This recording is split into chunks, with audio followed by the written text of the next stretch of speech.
রবীন্দ্রনাথ মুখ্যমন্ত্রী দাঁড়ালো হাতখানে হ্যাঁ, ওড়ার আগে চলার মুহূর্তে বন্ধটা করে।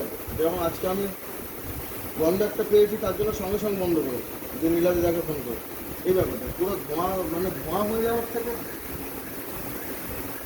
আসছে না তো,